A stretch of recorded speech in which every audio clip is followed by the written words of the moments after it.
Some people leave no trace because they were never here. On the evening of March 23, 2024, at around 10:15 p.m., two West Yorkshire police officers arrested a man for suspicious behavior near Leeds train station. It wasn't an extraordinary arrest. The individual was acting erratically, stopping passers-by, asking strange questions like, "What year is this?" and "Is this really Leeds?" The officers, PC Emma Frost and PC David Kumar, assumed public intoxication or a possible mental health crisis. The man did not resist arrest.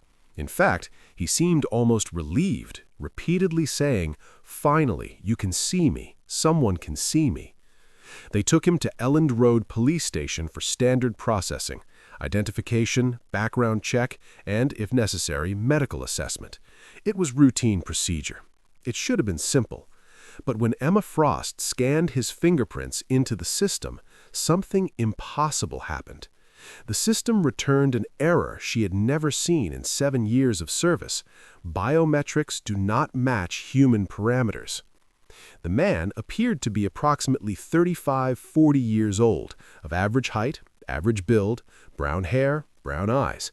Absolutely nothing remarkable about his physical appearance. He wore dark jeans, a gray button-down shirt, and a black jacket.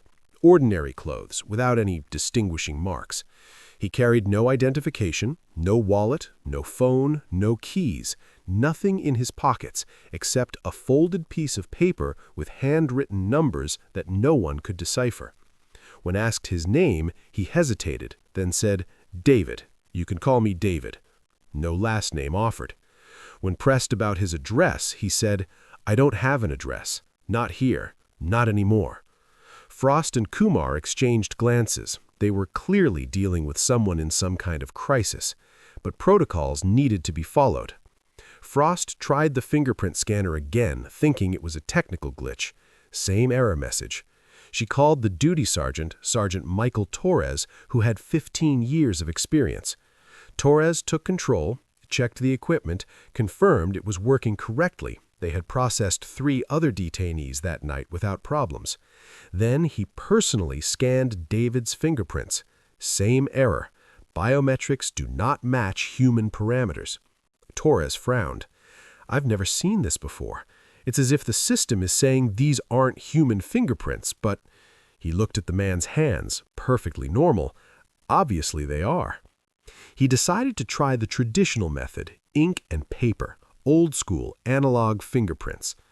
The ink fingerprints were collected without incident. David cooperated fully, extending each finger as instructed. But when Torres examined the prints on paper, he paused. Something was wrong. The prints had patterns, loops, spirals, arcs, but the distribution was strange, inconsistent with the natural formation of human fingerprints. Torres had received training in forensic analysis. He knew what fingerprints should look like. These were almost correct, but subtly wrong, like a computer-generated image of fingerprints based on an imperfect algorithm. "Frost," he called, "bring the forensic analysis kit. I want to check something." While they waited, Torres asked David, "Did you modify your fingerprints? Surgically alter them? Burn them with acid? Something like that?" David shook his head. "No, these are my fingerprints. They always have been. The problem isn't with me. It's with your systems. They don't recognize me because, technically, I shouldn't be here." "What does 'shouldn't be here' mean?" Kumar asked. David stared directly at him with an unreadable expression. Not crazy, not drugged, but deeply tired. "It means I made a mistake, a big mistake. And now I'm stuck in a place where I don't belong, in a time where I don't belong. And the longer I stay, the more erratic I become. That's why your machines don't recognize me. I'm starting to not fit in with this world, like tissue rejecting a transplanted organ." Kumar and Frost exchanged glances again. Definitely delirium or a psychotic episode. But there was something about the way David spoke, calmly, rationally, without the agitation typical of someone in crisis, that was disturbing in a different way. Torres returned with a forensic analysis kit and began examining David's fingerprints under a high-powered magnifying glass, then under UV light, looking for signs of tampering. What he saw made him stop completely. Under extreme magnification, the ridges of David's fingerprints were blinking. Not constantly, but occasionally a ridge would disappear for a fraction of a second, then reappear slightly misaligned, as if the fingerprints were reconnecting with reality at intervals. Torres blinked, shook his head, looked again. Still happening. PC Frost, PC Kumar, you need to see this. Both officers leaned over the magnifying glass. It took a moment, but then they saw it. The subtle but undeniable phenomenon of parts of the fingerprints intermittently ceasing to exist and returning. "This isn't possible," Frost whispered. David heard and gave a bitter laugh. "No, it shouldn't be. But here we are. Are you finally starting to understand? I don't belong in your databases because I don't exist in them. I never will. And the longer I stay, the more the universe tries to correct me, erase me. Eventually, there will be nothing left. But before that happens, I need your help. I need you to find someone who can send me back before it's too late, for me and for you." Torres straightened up, his police officer's mind battling what he'd just witnessed. "Send me back where exactly?" David met his eyes. "To 2037, where I came from, where I belong. Because if we don't go back, if we don't fix what I broke, then everything here, everything you know, will start to fade, just like I'm fading. It's already started. You just haven't noticed it yet." Torres made a decision: move David to the interrogation room and have a proper conversation before deciding on next steps. He instructed Frost and Kumar to accompany him while they prepared documentation. In the interrogation room, a small claustrophobic space with a metal table, 3 chairs, and a recording camera in the corner, David sat calmly, his hands folded on the table. Torres activated the recording system and officially began. It is 11:02 p.m., March 23, 2024. Present, unidentified male suspect, referred to as David, Sergeant Michael Torres, PC Emma Frost, and PC David Kumar. "Sir, for the record, you stated you come from 2037. Can you elaborate?" David stared directly at the camera for a long moment, then began to speak in a clear, measured voice. "My full name is David Tennyson Clark. I was born on June 14, 2002 in Manchester. My parents are, or will be, from your point of view, Sarah Elizabeth Clark and Robert Clark. I have a sister, Michelle, 2 years younger. I grew up normally, standard education, worked as a software engineer for a company called Temporal Tech Solutions in Leeds. In 2037, our company was developing technology that, well, you would call it time travel, although technically it's temporal displacement. And there was an accident. Experiment went wrong. I was displaced 13 years into the past, to now, to your 2024. He paused, observing their reactions. Torres maintained a neutral expression, but internally he was cataloging every detail: date of birth, parents' names, location, all verifiable if they were true. "I can check this," Torres said, reaching for the computer. "If you were born in June 2002, you would now be 21 years old. Is there a David Tennyson Clark?" He typed into the police database system, then expanded to civil records. Several David Clarks appeared, but when he filtered by middle name Tennyson and date of birth June 14, 2002, there it was. Birth registration entry, David Tennyson Clark, born Manchester Royal Infirmary, parents listed as Sarah Elizabeth Clark and Robert James Clark. Torres felt a chill run down his spine. "There's a record of you. You would be 21 now. But the man sitting here looks like he's 35, 40. David nodded slowly. "Because I am 35, or I will be, depending on how you count. I lived 13 years beyond 2024, but the 21-year-old me also exists at this moment, somewhere, probably in Manchester, finishing university if the timeline hasn't been disturbed too much. Frost interjected, "Are you saying there are two of you? You at 35 in the future and you at 21 in this time?" David shook his head. "Not exactly. There shouldn't be two. Rules of time displacement, at least as we understand them, suggest that when you travel back in time to where you already exist, the older version progressively becomes less real, less anchored to reality. That's why my fingerprints don't register correctly. That's why I'm starting to blink out of existence under magnification. The universe only has room for one version of each person at each point in time. The longer I stay here, the more the 21-year-old me becomes real and I become a ghost. Eventually, I will cease to exist completely." Kumar, who had been quiet, spoke up. "This is madness. Time travel doesn't exist. You're clearly ill or in some kind of elaborate psychotic episode." "I can prove it," David said. Torres slowly pulled the parking ticket from his pocket and placed it on the table, exactly as David described. £50, and on the back, scribbled in his own handwriting, "Rachel, 07842. Frost and Kumar looked from the ticket to David, then to Torres. "How did you know that?" Torres asked, his voice controlled but clearly shaken. David sighed. "Because I've been here before. Not this exact night, but something similar. When time displacement happens, you don't just physically travel back. You carry fragments of memory of how things were, or will be, or were. It's confusing.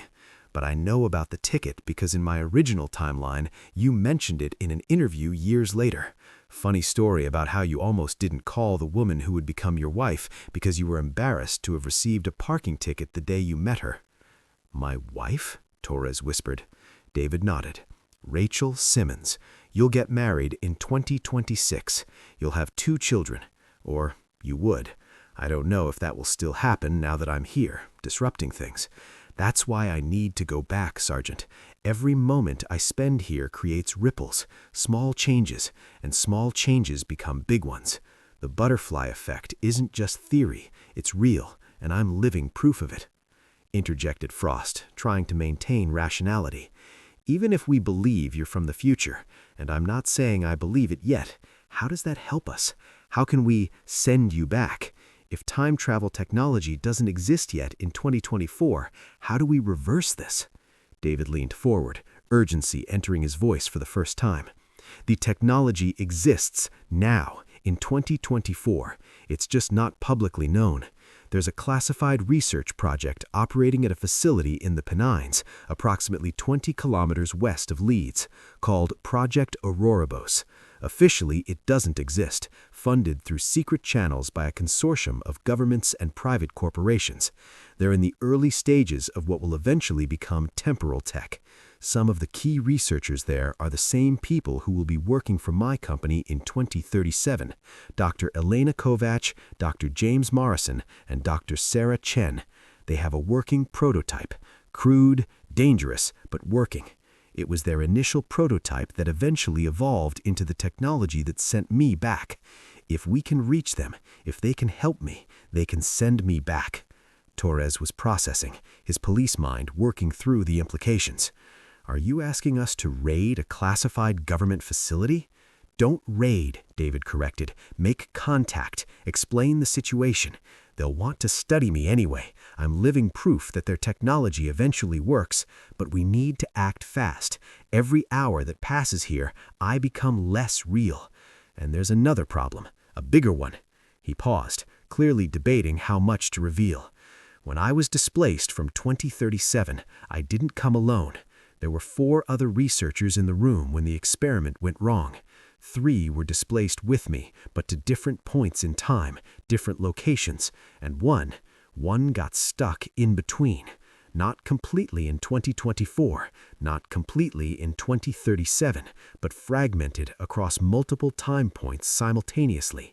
And that person is unstable, dangerous, has already killed 2 people since I arrived here 3 days ago." "Wait," Kumar interrupted. "You've been here for 3 days? I thought you just arrived." David shook his head. I arrived 3 days ago. I spent most of that time trying to understand when I was, trying to find the others, and trying to understand why no one could see me. Or rather, they could see me, but they forgot seconds later. Until today. Today, for the first time, when I spoke to you, you remembered. You kept seeing. It's because I'm becoming more stable, more anchored. Paradoxically, the closer I get to disappearing completely, the more temporarily real I become. It's a narrow window, maybe 48 hours before the final collapse. Torres did mental calculations. You said the fragment trapped between time periods killed 2 people. When? Where? David took the folded piece of paper from his pocket, the only item he had had while imprisoned. He unfolded it, revealing a series of numbers and dates. First victim, Dr. Michael Peterson, found dead in his apartment in Headingley 2 days ago, March 21st, reported as a sudden heart attack, but it wasn't. It was a temporal rupture. The trapped person, let's call them fragment, can manifest in multiple points simultaneously, can reach through time and compress, squeeze. Peterson's internal organs were instantly displaced 3 seconds into the future, while the rest of him remained in the present. Result appears to be a heart attack, but is actually murder through temporal paradox. Frost checked the system on his tablet. Dr. Michael Peterson, 43, found dead at home on March 21st. Provisional cause of death, heart failure. How did you know about this? Because I was there, David said calmly. Not during the murder, but afterwards. I found the body. Peterson was one of the researchers on Project Ouroboros. I tried to warn him, but Fragment got there first. Torres felt the weight of the situation finally settle. If David was telling the truth and evidence was disturbingly piling up, then they had a time-traveling serial killer on the loose, a secret government facility to locate, and a man fading from existence to try and save. Second victim? He asked. David consulted his paper again. Linda Sawyer, lab technician, found dead last night, March 22nd, in a parking lot near Leeds General Infirmary. Officially, it will be recorded as a hit and run, but there was no car. It was spatial displacement. Fragment shifted her 3 meters to the left while she was walking, instantly placed her in the path of a passing van.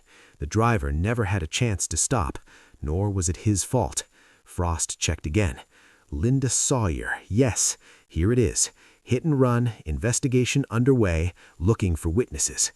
There's a pattern here, Torres observed. Both victims connected to this Project Ouroboros? David nodded. Fragment is systematically eliminating people who could help me get back. I don't know if it's intentional, if some remnant of consciousness is guiding him, or if it's just instinct, eliminating temporal anomalies. But he's hunting me, and he'll keep killing until he catches me, or until I disappear, or until I come back. That's why time is of the essence. It's not just about saving me. It's about stopping Fragment before he kills again. Torres made a decision. All right, I'll check your story. Tomorrow, we'll see if Pernan announces retirement. We'll verify if there really is Project Ouroboros where you say. And if your story checks out, then we'll find a way to help you. But until then, you remain in custody, for your own protection as much as for protocol. David nodded, clear relief on his face. Thank you, Sergeant. But one last thing. You mentioned ID photography, right? Do you take photos of everyone you process? Torres confirmed. Standard procedure. Why? David met his eyes. Because when they take my picture, it'll appear empty or blurry or show someone completely different. Because I'm starting to not register in image captures, just thinking to prepare you. And when 15 minutes later they tried to photograph David for custody records, the camera produced an image of an empty chair. They could see David sitting there with their own eyes, but the camera insisted that no one was present. And that's when Torres finally, truly began to believe. Torres spent the night awake, reviewing the events at the precinct repeatedly in his mind. At 6 a.m., he was back in the office, awaiting the 10 a.m. meeting when Superintendent Brennan was supposed to make his announcement. In the meantime, he assigned Frost and Kumar to discreetly investigate Project Ouroboros. I don't want you to break in or do anything official, just reconnaissance. See if there's really anything 20 miles west in the Pennines, like David said. Research facilities, increased security, anything unusual. David remained in holding, cooperative but visibly deteriorating. Torres checked on him at 5 a.m. and noticed something alarming. David's extremities, fingers and toes, were beginning to become semi-transparent. Not completely invisible, but as if they were losing solidity, becoming ghostly. At 9:47 a.m., Torres received a message from Frost.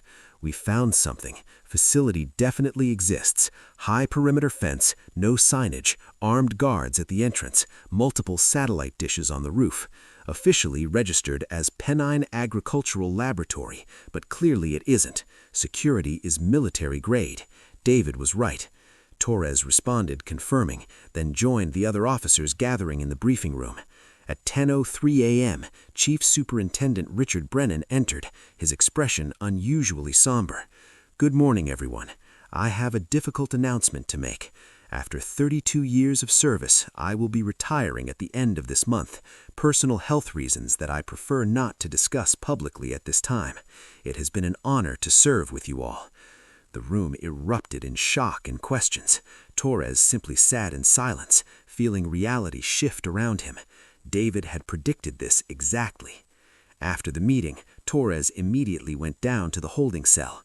David sat on the edge of the bunk bed, head in his hands, his whole body trembling slightly. When he heard Torres approaching, he looked up, and Torres saw that David's eyes were blinking, literally blinking between existence and non-existence, like flickering candlelight. "Brennan announced," Torres said. "It wasn't a question." David nodded weakly. "How much time do I have?" Torres asked, meaning how much time before David completely disappeared. David checked his own hands, watching them fade and return. 12 hours, maybe less. The longer I stay, the faster the... Exactly 28 minutes later, 3 black SUVs with tinted windows arrived at the Elland Road police station. 6 individuals emerged, 4 clearly security in dark suits with headsets, and 2 in lab coats carrying equipment. A woman of about 40, with black hair tied in a bun and metal-rimmed glasses, approached the reception desk and calmly asked for Sergeant Torres. When Torres came down, she introduced herself.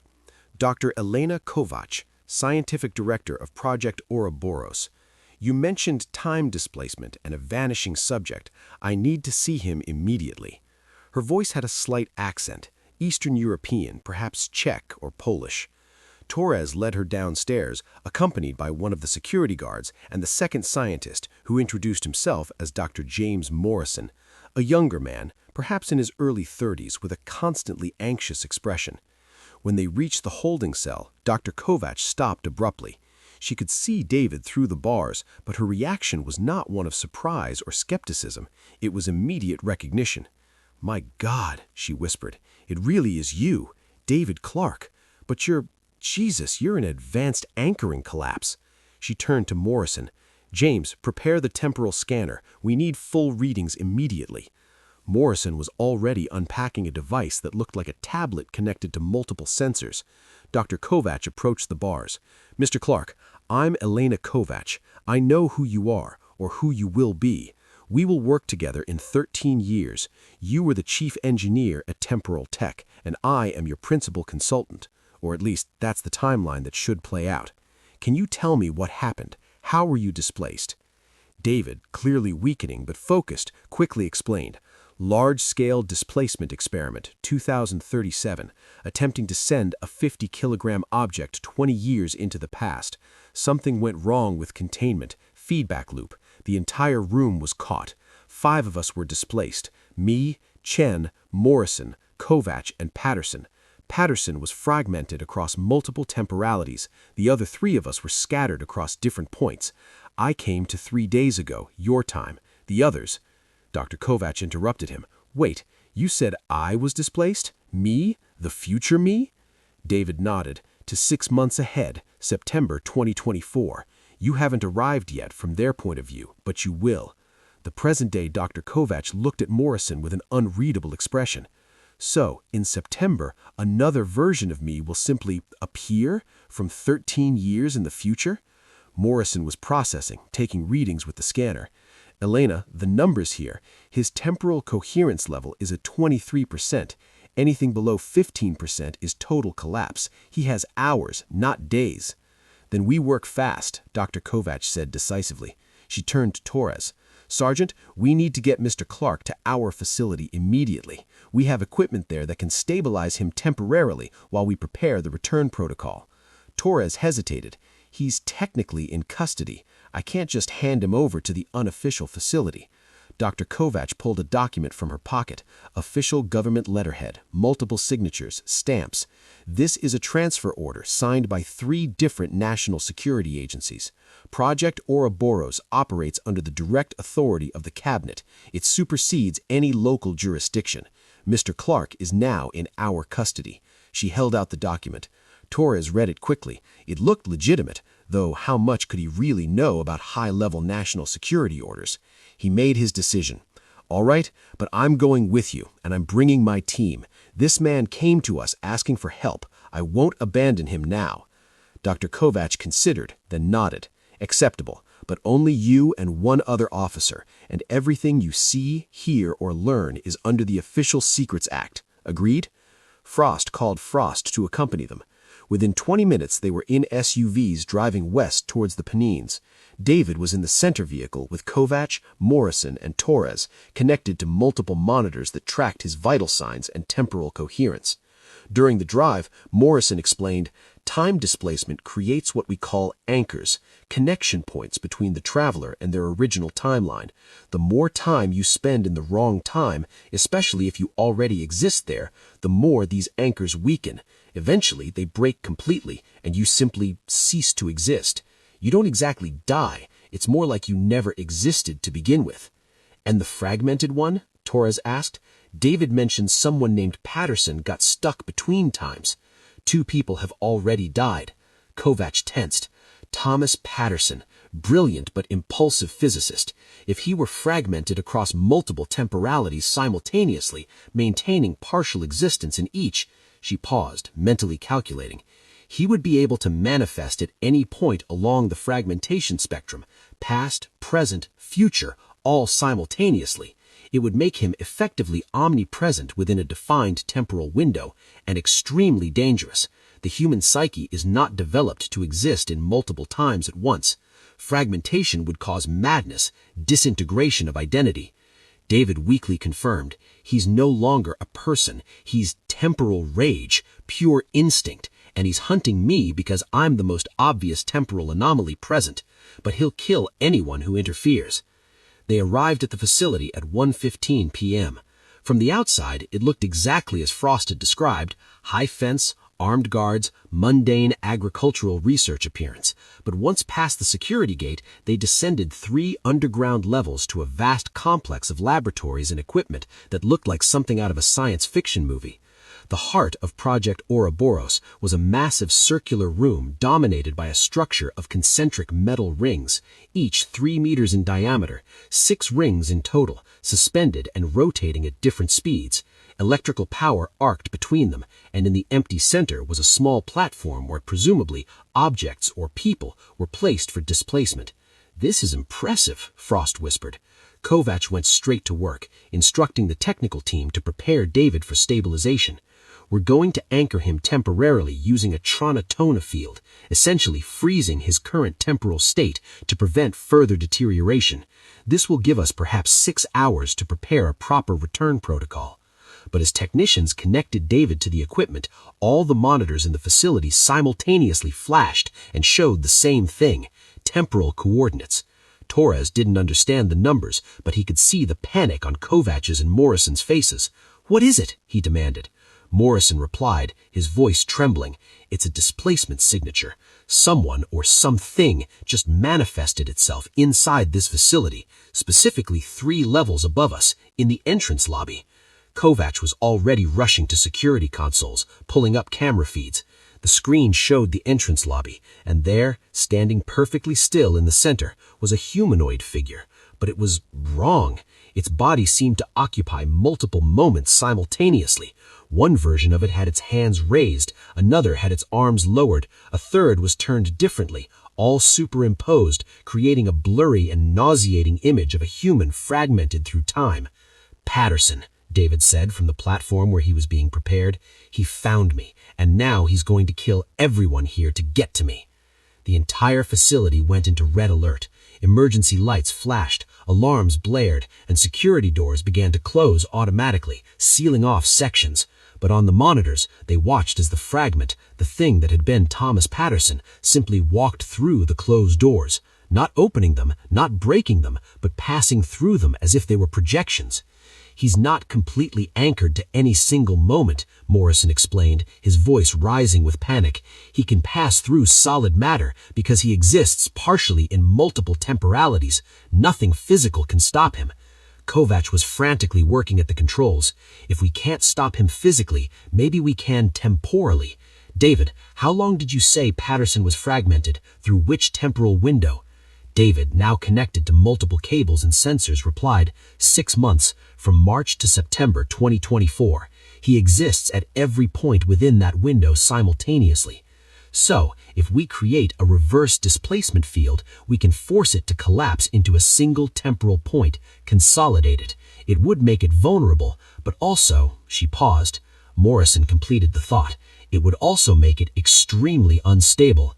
A consolidated Patterson from 6 months of fragmentation would carry massive temporal energy. If it collapsed completely, the explosion could create a localized temporal rupture, a small temporal black hole. Torres interjected, "In plain English, how bad?" Kovac replied without taking her eyes off the monitors. "A half-mile radius would instantly experience random temporal displacement. Buildings could age 100 years in seconds. People could be displaced to the past or future. Everything within the rupture zone would be temporarily scrambled, complete chaos." On the monitors, Patterson had reached the second sublevel, just one level above them now. Torres could see him in the camera feeds, multiple overlapping versions, some walking, some standing still, some reaching in different directions, all occupying the same space. And through the visual cacophony, he could occasionally see Patterson's face, or fragments of it, an expression of utter agony. Whatever he had become, it was not an existence that any conscious being should endure. "Is there a way to save him?" Torres asked, "to reverse the fragmentation without killing him or creating rupture?" Kovac and Morrison exchanged glances. Morrison replied, "Theoretically, if we had more time, adequate resources, perhaps, but now, with him in a hunting state, coming directly here, our options are limited. Either we destroy him and risk rupture, or we let him reach David, which will result in David's death and probably all of ours." David spoke from the platform, his voice weak but clear. "There's a third option. Send me back now, immediately." Morrison hesitated only a moment before beginning to set up the forced displacement parameters. "I'll need the exact coordinates," he said, reaching out. Torres handed over David's paper, and Morrison began entering the numbers into his console. The rings around the chamber began to emit a different sound, no longer the constant hum, but a rhythmic pulse that increased in frequency. "If this works," Kovac explained while working on her own console, "we'll essentially create a temporary tunnel through space-time between Chen's location and ours. She'll feel like she's being pulled by an irresistible force, disorienting but not lethal if we do it correctly." She paused. "And if we don't do it correctly, she could arrive in pieces, scattered across multiple points in space." Torres felt nauseous. Perhaps we should... But it was too late. Morrison had already started the sequence. The space in the center of the platform, approximately 2 meters from David, began to fold. There was no better word for it. The air literally bent back on itself, creating visual distortion like looking through a faulty magnifying glass. The distortion grew, became more intense, and then, with a sonic boom that made everyone recoil, a figure materialized out of nowhere and collapsed onto the platform floor. A woman, Asian, perhaps in her late 30s, wearing a medical nurse's uniform labeled Bradford Royal Infirmary. She was hyperventilating, eyes wide with terror, clearly disoriented. What? Where? What just... She couldn't form a complete sentence. Kovac approached quickly, kneeling beside her. Dr. Chen, Dr. Sarah Chen, my name is Elena Kovac. You are safe. You were displaced from 2037 5 days ago to your time. Do you remember? Chen looked at Kovac, then at the rest of the room, then at David on the stabilization platform. Recognition lit up in her eyes. David? David Clark? Oh my God, you're collapsing. Temporal coherence below 20%. How did you last this long? She tried to stand, still unsteady. Morrison supported her. Dr. Chen, we need your help. We're trying to send David back to 2037, but without a second temporal reference point, we can't triangulate the exact moment. Can you help us establish precise coordinates? Chen nodded, her medical and scientific mind already focusing despite the trauma of the forced displacement. Yes, I can. I need access to your temporal mapping systems, and I'll need my own coherence readings. If I'm as destabilized as David, my coordinates won't be reliable. Morrison quickly scanned Chen with the temporal device. 67% coherence. You're much more stable than David. 5 days versus 3 days, and maybe you weren't as close to the epicenter of the initial displacement. Chen confirmed. I was on the edge of the room. David was in the center, closer to the point of failure. That's why he was more severely affected. She took her position at the third console, her fingers already navigating the interface with a familiarity that suggested she had used similar systems many times in 2037. Okay, if I provide my anchor coordinates, where I exist in 2037, my point of origin, and you have David's coordinates, you can create a triangle. 3 points define a plane. In this case, they define a precise temporal moment. She began entering data rapidly. My original anchor was June 23, 2037, 2:33 p.m., Temporal Tech Lab in Leeds. David, what was yours? Same day, same time, same room. We were together when it happened. Chen nodded, entering. Perfect. And Dr. Kovac, I assume you were there too in 2037? Kovac hesitated. I don't know. David from 2037 said I would be moved to September of this year, but it hasn't happened yet from my perspective. I have no memory of working with you because I haven't worked with you yet.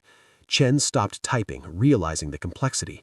You are Kovac from 2024. Younger, you haven't met any of us yet. But in 13 years, you'll be working with us, and eventually you'll be moved too. Classic time paradox. She continued typing. Never mind. 2 points are enough if we increase the margin of error slightly. David might arrive a few hours before or after the exact moment, but within the same day. A few hours difference is acceptable? Torres asked.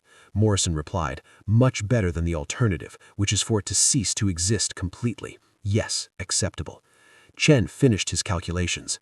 All right, triangulated coordinates. Elena, James, can you check my numbers? They both studied the screens, checking complex calculations that Torres had no hope of understanding. After 2 tense minutes, Kovac nodded. Numbers confirm. We have a viable tunnel for June 23, 2037. Arrival window between 11 a.m. and 5 p.m. She turned to David. Mr. Clark, are you ready? Once we start, there's no stopping the process. You will, and it will hurt. Every atom in your body being temporally reoriented, forced through 13 years of temporal difference. Many who have experienced displacement describe it as being undone and reassembled simultaneously. David, transparent now in some parts, barely visible in others, smiled weakly. It can't get any worse than slowly ceasing to exist. Do it. Chen approached, taking his hand, or attempting to, his fingers partially slipping through it. David, if you get there, when you get there, find me from 2037. Tell them what happened here. Maybe we can prevent the initial displacement, close the loop. David nodded. Torres felt she should say something, offer some parting words, but what do you say to someone about to be blasted through more than a decade of time? Kovac had no hesitations. She simply activated the sequence. The rings accelerated to a speed that made them blurry, energy arcing between them in increasingly complex patterns, and at the center, David began to fade. Not as he had been fading before, not weakening, but becoming something different, something that didn't quite belong to this moment. Stasis timer set to 5 minutes, Morrison announced. As soon as the bubble collapses, we'll be back in normal time, and Patterson will still be there, still hunting. Torres checked his weapon, knowing it would be useless, but feeling the need to be ready anyway. When we get back, how much time do we have before he reaches here? Kovacs checked her monitors. Based on his rate of progression before we went into stasis, he should be immediately outside this chamber when we emerge, literally seconds. Our only hope is that without David here as a primary target, Patterson might divert his attention. He might. Torres didn't like those odds, but there was no alternative. On the platform, David was now almost completely translucent, only an outline suggesting human form, and even that was wavering. And then, with a final pulse of energy that extinguished half the lights in the chamber, he disappeared completely. Silence. Morrison checked his readings. Successful displacement. David's temporal signature no longer registers in 2024. He went somewhere.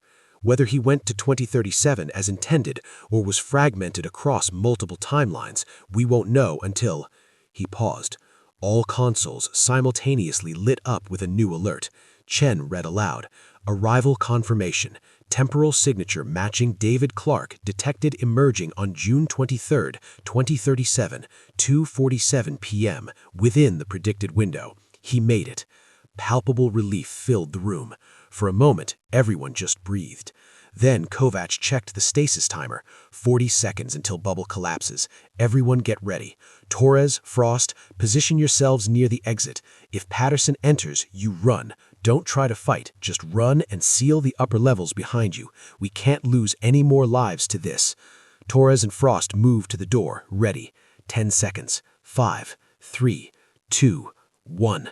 The bubble collapsed with an almost subsonic thud, and suddenly the sounds of the outside world returned, alarms still blaring, voices shouting on radios, and something else, something nearby. Breathing? No, not exactly breathing. It was a sound like multiple overlapping breaths, out of sync, and it was coming from the corridor immediately outside the chamber.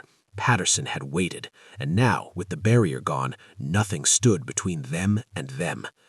The chamber door exploded inward, not physically broken, but as if the space around it had been compressed and then violently released. Through the opening came Patterson, or what remained of him. Up close, the fragmentation was even more horrific than on the monitors. Torres could see at least 5 overlapping versions of the man, each in a slightly different position, creating the effect of multiple photographic exposures. One version had its mouth open in a silent scream. Another had outstretched hands. A third was bent in an impossible position. All existed simultaneously, and through the visual cacophony, Torres could occasionally see the eyes, all versions of the eyes, focused with singular intensity. Chen. He was looking at Dr. Sarah Chen, the last remaining time traveler in the room. He's going to kill her, Morrison whispered. She's now the most significant temporal anomaly. But Chen didn't run. Instead, she stepped towards Patterson. Thomas, she said calmly, as if speaking to an agitated patient. Thomas Patterson, are you still there? Any part of you? The multiple versions of Patterson froze, all simultaneously, their attention seemingly captured. Chen continued, her voice firm but gentle. You've been fragmented for 6 months, March to September. That means part of you still remembers who we were, what we were trying to do, remembers being human. One of the versions, the one with its mouth open, seemed to try to speak, but the sound that came out was 6 overlapping voices speaking different words at the same time, creating an incomprehensible cacophony. But through the noise, Torres could distinguish fragments. It hurts. I can't. Help. Kill me. I can help you, Jen said, taking another cautious step. But you need to trust me. You need to stop fighting